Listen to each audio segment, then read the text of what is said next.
If you could just start out by saying your name and what organization you work for. My name is Les Kinsolving, and I work for WorldNet Daily and for WCBM in Baltimore. I'm a talk show host. Let me ask you, what do you think the mission of the White House reporter is? For well, yourself. well, I come and ask questions often which no one else will ask. There's been many times I've asked questions that nobody else has asked, including the question of the birth certificate. I'm the only one that has asked that twice. Now, why did you ask about the birth certificate? Is that something that you wonder about personally? Yes, I do. I certainly do. And there are hundreds of thousands of people who would like to see an actual birth certificate of Obama that lists both the hospital and the doctor. The one that they've issued has no hospital listed and no physician. And so, do you see that primarily as the mission is to ask questions that nobody else will ask? Well, I just ask the questions that either my network, WorldNet Daily, or my station in Baltimore ask, or the ones that I come up with. I just ask the questions that I think ought to be asked. Sometimes, well, very rarely does anybody else, the ones that generally go before I do, and that's it. And what do you think is the role of the press secretary? What do you think his mission is? Well, I've covered all the way back. I've been covering it since Nixon, and they are to try to interpret and to relate to the press and to portray the president in as favorable a method as possible, and so forth. I'm sorry that this press secretary, as you saw him today, he has refused to answer my questions more than any other, all the way back to the Nixon administration. Well, that kind of leads to my next question. Actually, you've been pretty vocal about this. If you could pick one thing to do to improve the briefing process, what would that be? That would be to allow everyone on the front rows 2 questions apiece, instead of what you saw today. There was one reporter for Fox News who was given 9 questions. And let everyone in the front rows ask 2 until they've gone all the way to the back and then come back. So these people do get extra questions, but everyone in the room should have a fair chance. But fairness is not the practice of this man. And I'm very sorry, because I find him very clever and very amusing. If you could ask one question of anybody, living or dead, who would you ask and what would it be?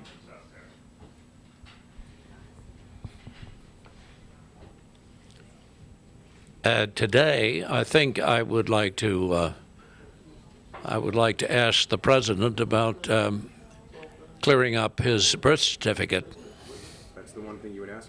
That's what I would ask. Yes, I would. And WorldNet Daily has been the leader in this still unresolved question. This is incredible. Fair enough. And do you have do you watch any television that's not news related? Something that you watch just for fun? Hardly ever. Hardly ever. I watch movies. What's your favorite movie? Gettysburg, which I was in. Were you in the movie? I was in the cast. What role did you play? I played the role of a cousin of mine who was a Confederate general named Barksdale from Mississippi. I played him in that, and also in Gods and Generals, which Gettysburg was just the Battle of Gettysburg. Gods and Generals took the first 2 years of the war, and I was in that as well. Wow. Just a very bit part. We'll have to go into that now. All right. So I want to go back to the birth certificate question for a minute. I know that I'm asking this question just as Sure. people will want to know.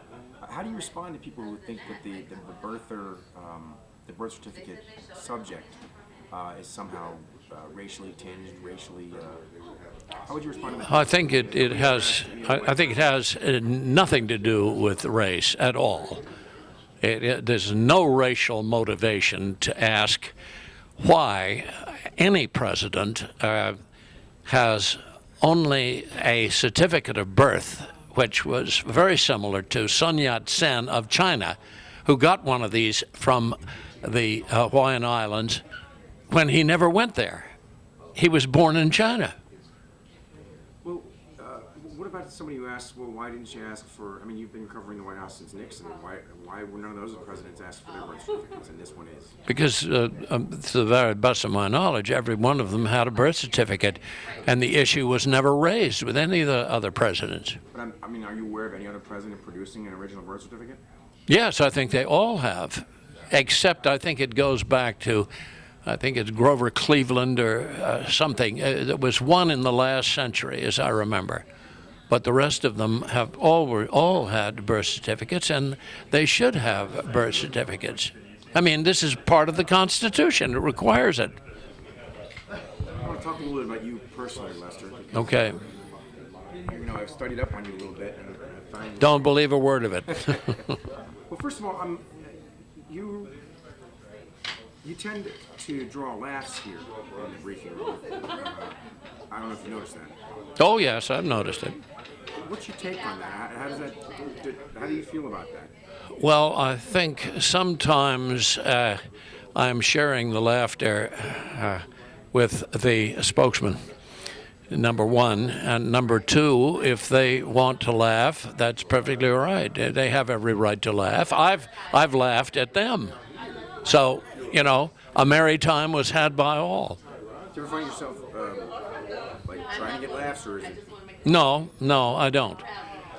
I realize that sometimes they are going to laugh at something which I think is serious, and I always am sorry about that, but they have every right to laugh.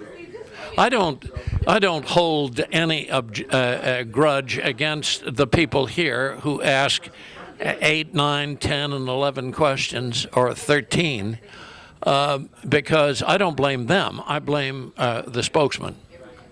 Fair enough.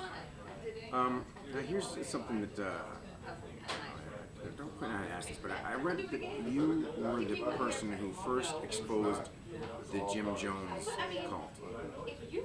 I did it with a wonderful reporter from the Indianapolis Star, Carolyn Pickering. We worked together. I was with the San Francisco Examiner. She was with the Indianapolis Star. And she contacted our paper, and then I got in touch with her, and I went up to cover Jones, and I did. And he was very pleasant. Oh, he was very pleasant. But I had covered an awful lot of faith healers, and I wasn't terribly impressed with his technique, even though I was impressed with the huge number of people he brought in from all over California. And I just covered him, and we were welcomed and interrogated at the church door for 15 minutes by one of the assistant district attorneys of Mendocino County, and a huge black man. And my photographer was with me, and after we'd been in the church for about an hour and a half, he came over to me and said, "Les, could we get going?" And I said, "Why?" And he said, "I'll tell you when we get going." And so we drove, and finally we got out long way away. He kept looking back to make sure we weren't trailed. And then he said, "You remember that big black guy?" And I said, "Oh, yeah, huge fella." He said, "I saw him loading a Magnum." That's when I began to get concerned, and then I got something like 1,500 letters. Was this guy a member of the cult?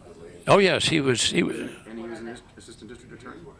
Yes. Oh yes. Oh sure. He was number one on the on Jones' hit list, and I was number 2. He's still practicing law. I heard from him about a year ago with a letter of apology. And now you did an 8-part expose. Yes, and I'm not mistaken. but only 4 of them were published because they put a picket line of 150. It was the biggest picket line since Harry Bridges. And they put this picket line around the Examiner and the Chronicle. They were the 2 papers were in adjoining buildings, and so the Examiner panicked and just canceled 4 of my stories, the main ones. Carolyn Pickering in Indianapolis, they did not cancel hers, and they ran. But none of the rest of the newspapers all over the United States, none of them reported it, to their everlasting shame. And 912 people died. Let me ask you this though. Sure. When they formed that picket line, though, you had some interaction with the Jonestown people. Right? Oh yeah, my editor was quite a character, and he told me to go out and interview them. I mean, go out and greet them. They're your flock. So I went out and I passed a hat. No one contributed. No, you didn't get any. All I got was a kind of very steely stares from most of them, although there were some that I could see smile. When you were investigating Jones, did you ever get a sense of what was to come? Did you ever get a sense of, you know what I mean? Well, I knew it was dangerous. I knew it was dangerous, but I had no idea how dangerous it would be to me. And you know that a good friend of mine, who was the congressman who went down there to investigate it, he was murdered, and I've always deeply regretted that. Because you were so early on that story, since I read about that, I think about it constantly. Do you ever feel a sort of, I don't know, like, do you feel the weight, like you could have done more, like you should have done more? Does that ever plague you? No, I did everything I possibly could. What really incenses me is one production after another. There must have been 5 or 6 productions on Jones, television productions, have let out what Carolyn Pickering of the Indianapolis Star and I did. They just blotted out. They just blotted out. It's a censorship. They are embarrassed. Do you think that if the rest of your expose had run in San Francisco, that would have made a difference, or could have made a difference? Well, it might have. I don't know. I can't tell. I think it might have, but he had gotten into San Francisco, and influenced all of these people, including the one that's now running for governor again, Jerry Brown. All those. There's so many of those Democratic leaders in San Francisco who were right with Jim Jones, to their everlasting shame. Well, I want to shift subjects a little bit now. Sure. Talk about an exchange that you had that's also quite famous with Larry Speaks. I think it was 1981. You know what I'm referring to? I sure do. You want to tell us a little bit about that exchange? Well, I was the first one in this room to ask about AIDS.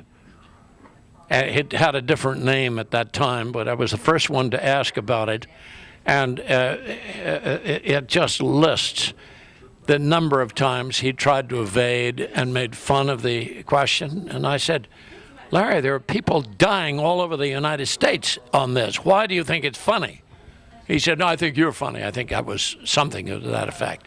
You made some of a wisecrack about how the president wouldn't know anything about that. Yes, I know. And it was really one of the most awful things. I generally enjoyed Larry, but that was really the worst. What I wonder when I read that, because I've only read a transcript of it, Yeah. is, where was that question coming from? Were you worried about the spread of that plague to the rest of the population, or Of course. were you more concerned with the people who were, because you called it the gay plague? Yeah, that's what it was known as. And I think later it became known as AIDS. Right. And so, was your primary concern with the people who were already? Because I know that you also, you have a pretty rigid stance. I don't want to characterize, but in terms of gay rights, you're not exactly in favor of them. So, Well, no, I don't. I don't think so because the point is, in my view, if they pass this into law, national law, such as accepting self-announced homosexuals into the armed forces, how can they discriminate against any other sexual orientation? And there are lots of them, as you know, alternative sexual orientations. And why is it, do we have any real amount of support for polygamy, for instance? well, no, of course not. Well, why not? Polygamy has no record of AIDS distribution, does it? So, well, I guess getting back to the original Sure. exchange with Speaks, that's what I'm trying to get at. Well, first of all, when you call it the gay plague, did you believe that it was that was sent by God to judge gay people? No, I don't think that God wants anyone to die. I believe in the Son of God who went about healing sickness. But I think there's freedom in this world, and people do things that bring about tragic results, such as engaging in what they do. What did you think the White House should have been doing in 1981 about that epidemic? Well, I think that the White House press office should have known about this plague. If they didn't, and maybe Larry Speaks was just covering up, I don't know. So how do you feel about the fact that that exchange now is often used to illustrate the Reagan administration's lateness to this issue? Well, I thought Reagan was a great president, and I enjoyed him very much, and I knew him. I covered him when he was governor of California when I was with the San Francisco Chronicle. But I think that there was a failure here, and I'm just awfully sorry that Larry played games instead of saying, "I'm not sure on that. I'll try and get you an answer." That's what he should have said, I think. What do you think the president could have done had he known about it earlier, or had he acknowledged it earlier? What do you think should have been done? Well, I do believe that Cuba, whose government I certainly don't approve of, has, in many cases, they have isolated people that are practicing homosexuals who are spreaders of this. Why are we not isolating the people that go around spreading it? Why did they allow gay baths where people just engage in this kind of behavior, which is the largest, has the highest amount of spreading of AIDS of any other vehicle? Here's another interesting thing about Sure. Lester Kinsolving, something I find interesting. Are you still a minister, right? I am. I transferred from the Episcopal Church, which unfrocked me for the crime of unauthorized public worship. I was asked to officiate at a congregation in Silver Spring that was full of former Episcopal church members, including vestrymen, and I agreed to do that. And I was finally ordered by Bishop Myers, my bishop in California, to cease to do this. And I said, no, I'm not going to do that. I'm going to minister to them. So he unfrocked me. But I had been accepted into another branch, one of the breakaway groups of Episcopalians. I don't think it's an overstatement to say you're an unabashed conservative. Is that how you would identify yourself? No, I'm conservative on a number of things, but I'm very liberal. I'm known as very liberal on other things. Conservative, but your position on Abortion. Abortion, for example. I'll explain that. Well, I believe in Roe v. Wade. I very strongly support Roe v. Wade, although I am very much opposed to partial birth abortion or semi-infanticide. And is it the death penalty? Yes, I'm opposed to the death penalty. I'm a former prison chaplain. I've I've seen an execution. I'll never forget it. And Is that what's your objection to capital punishment rooted in? in the fact that you never know, you can never be sure that you aren't executing the innocent, which is a hideous way of showing how much we disapprove of killing in cold blood by killing in cold blood when you may be killing the wrong person. There's a book called Convicting the Innocent, 146 cases of people who have been executed by mistake. And what do you do to the family of a man or woman that you've executed by mistake? You pay them a pension. That and the fact that if we really believed it was supposed to be a deterrent, why aren't they public? Public executions. On that subject, this may be a silly question, but I just find myself wondering, I know that you have deep convictions, religious convictions, and you also have deep convictions as an American. Do you think your opposition to the death penalty is rooted more in one or the other? My opposition to the death penalty, I was in favor of the death penalty when I was much younger. And I once went up, I was in the advertising business, and I went up to a nightclub that was one of my accounts, and I was having dinner right next to a man at this counter, and I didn't know it, but he was the attorney for two really bloodthirsty murderers. I got in an argument with him, and I have never been so completely demolished.